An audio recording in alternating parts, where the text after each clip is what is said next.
Hello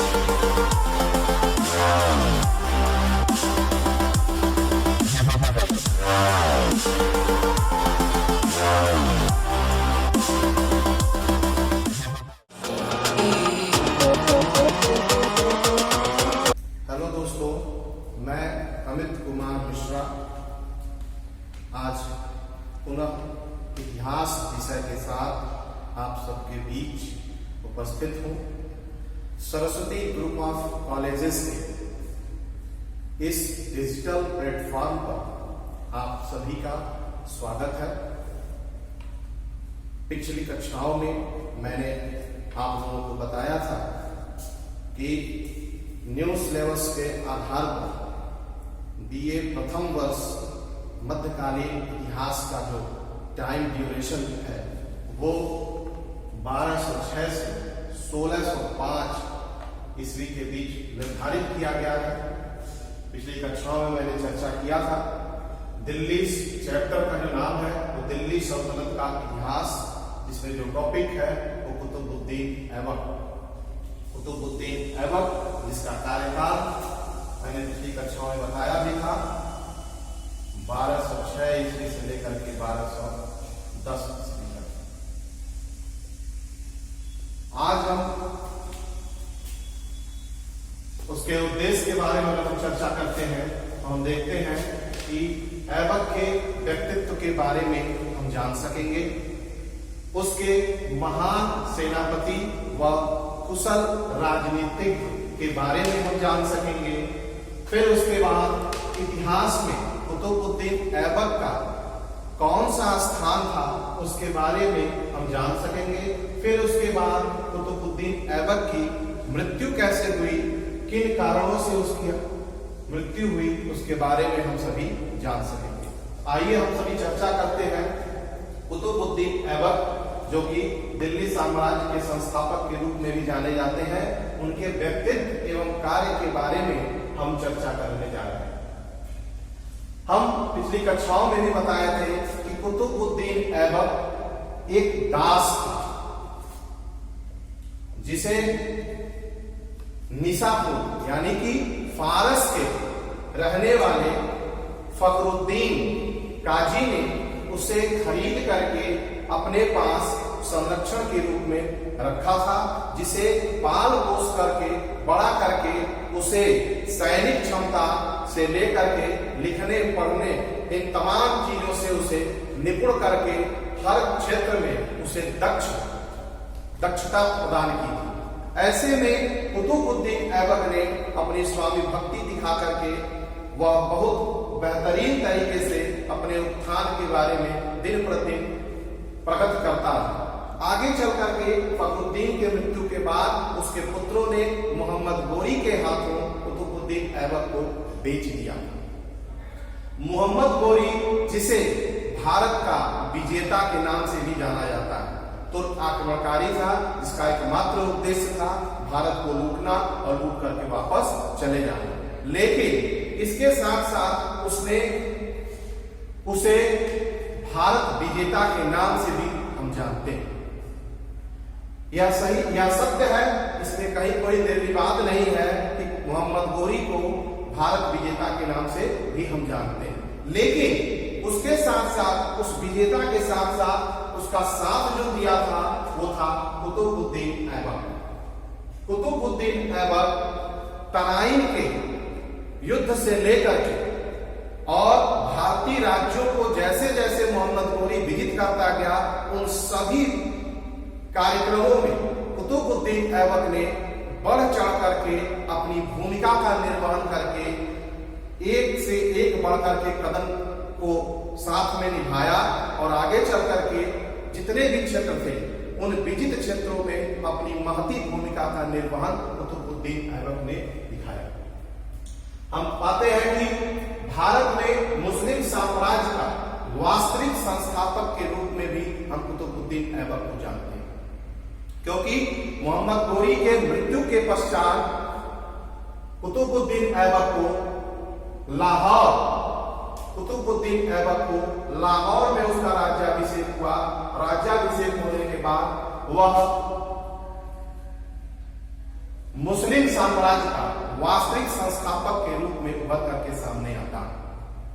उसने तमाम प्रकार के विजयों में अपनी बढ़ चढ़ करके भूमिका निभाई और अपने आप को प्रदर्शित किया कि मुझसे बेहतर कोई नहीं, क्योंकि उस समय में दो और उत्तराधिकारी के रूप में, क्योंकि मोहम्मद घोरी के कोई संतान नहीं थी, इसके एवज में जो अन्य विरोधी थे, प्रतिद्वंदी थे, जैसे एल्दौज और कुबाचा भी अपनी क्षमता को प्रदर्शित करके अपने आप को सुल्तान के रूप में व्यवस्थित करने के लिए उत्तरोत्तर लगे हुए थे। लेकिन सबको पीछे छोड़ते हुए कुतुबुद्दीन ऐबक ने अपनी भूमिका का निर्वहन करके यह सिद्ध कर दिया कि मैं ही मुस्लिम साम्राज्य का वास्तविक संस्थापक हूं। उसके बाद हम उसकी चर्चा करते हैं महान सेनापति। महान सेनापति के बारे में अगर हम देखते हैं कि कुतुबुद्दीन ऐबक एक कुशल अश्वारोही, अश्वारोही का क्या मतलब होता है? अश्वारोही का मतलब होता है घुड़सवारी करना, और कुशल अश्वारोही, इसके साथ साथ तीरंदाज और साहसी सैनिक के रूप में भी अपनी क्षमता को प्रदर्शित करने का पूरा प्रयास कुतुबुद्दीन ऐबक ने अपने सेनापति के काल के रूप में भी उसने दिखाया। उसने समस्त विजयों में अपनी बढ़ चढ़ करके भूमिका निभाई। सिर्फ शासक रहते हुए ही सिर्फ शासक की ही भूमिका नहीं निभाया, बल्कि वह एक साहसी सैनिक की भी भूमिका का निर्वहन करते हुए अपने क्षेत्र में व्याप्त जितनी भी समस्याएं थी, जितने भी विद्रोह हो रहे थे, उन सभी विद्रोहों का दमन करके अपने युद्धों से तमाम प्रकार के क्षेत्रों में विजय हासिल की। विजय हासिल करने के बाद उस क्षेत्र में तमाम प्रकार की समस्याएं थी, जैसे विद्रोहियों का दिन प्रतिदिन आक्रमण करना, क्षेत्र में अशांति फैली हुई थी। इन समस्त चीजों से निपटारा पा करके उसने क्षेत्र में शांति और व्यवस्था को सुदृढ़ किया, और इसके साथ साथ उसने सेनापति के रूप में एक उदार सैनिक के रूप में भी हमारे सामने प्रदर्शित होता है। इस नाते तमाम प्रकार के इतिहासकारों ने, जैसे कि मिनहाज और सिराज ने, उसे हातिम दुती या लाख बख्श की उपाधि से भी विभूषित किया।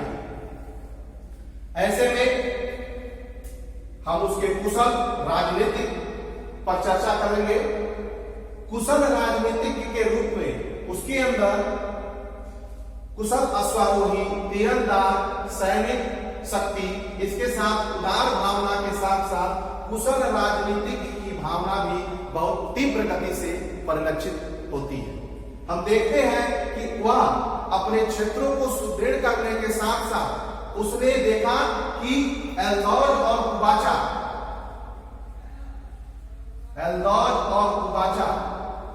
नामक दो प्रतिद्वंदी लगातार अपनी निगाहें दिल्ली सल्तनत पर लगाए बैठे थे, और वह मौके की तलाश में थे कब मुझे मौका मिले और हम दिल्ली सल्तनत की गद्दी पर बैठ जाए। ऐसे में उसने इन दो प्रतिद्वंदियों के साथ कुतुबुद्दीन ऐबक ने वैवाहिक संबंधों के द्वारा अपनी स्थिति को मजबूत किया, और इसके साथ साथ जो लगातार इन दोनों के द्वारा युद्ध हो रहे थे, आक्रमण हो रहे थे, बार बार प्रहार हो रहा था, इससे भी दिल्ली सल्तनत को मुक्त कराने का पूरा प्रयास कुतुबुद्दीन ऐबक ने किया।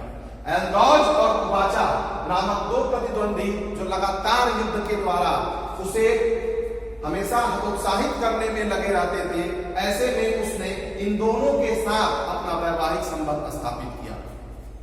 एल्दौज की पुत्री के साथ उसने खुद अपना विवाह किया।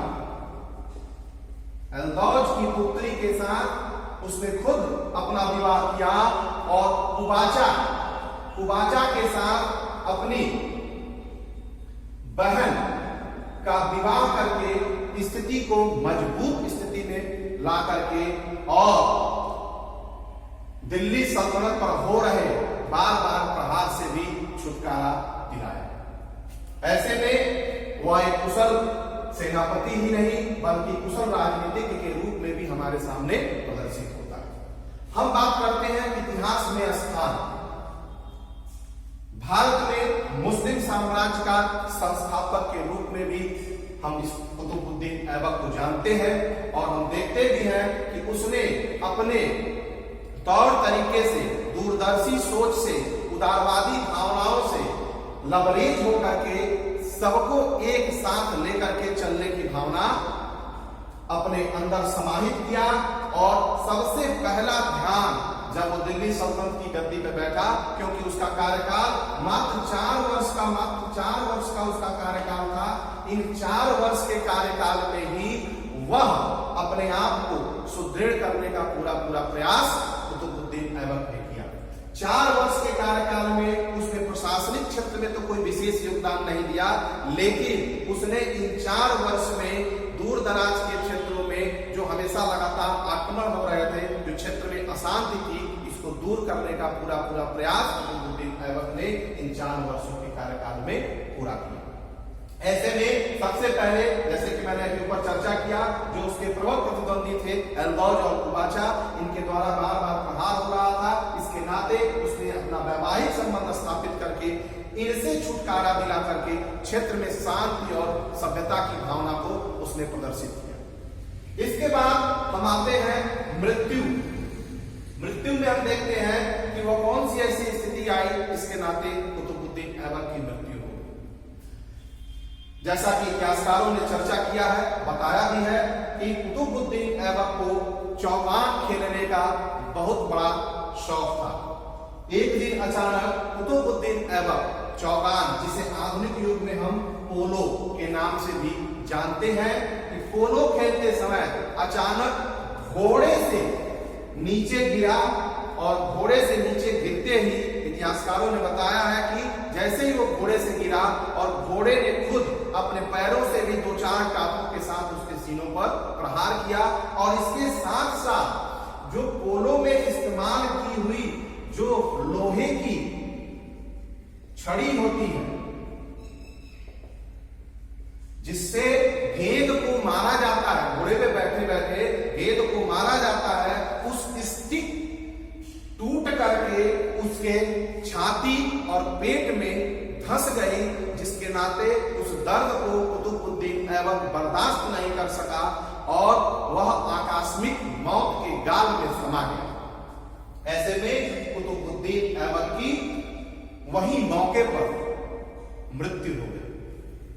फिर आगे हम चलते हैं, उसके मूल्यांकन की अगर हम बात करें तो हम पाते हैं कि कुतुबुद्दीन ऐबक एक योग्य, एक कुशल सैनिक, इसके साथ साथ कम समय में एक दास से ऊपर उठ करके सुल्तान की गद्दी को प्राप्त करने वाला अब तक का पहला सुल्तान के रूप में हमारे सामने प्रदर्शित होता है। एकमात्र गुलाम होकर के वह गद्दी को प्राप्त किया, यह अपने आप में एक बहुत बड़ी छवि के रूप में हमारे सामने प्रदर्शित होती है। इसके साथ साथ यह सभी लोगों को एक साथ लेकर के चलने का कार्य करता था।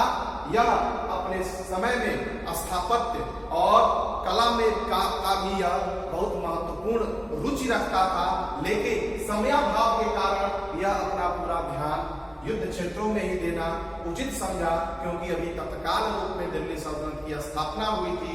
इस नाते उसने साहित्य और कला के रूप में विशेष योगदान न दे सका। लेकिन उसके द्वारा स्थापित कुतुब मीनार और 2.5 दिन का झोपड़ा स्थापत्य के रूप में हमारे सामने आज के डेट में भी वह अपना एक अमर योगदान के रूप में जाना जाता है।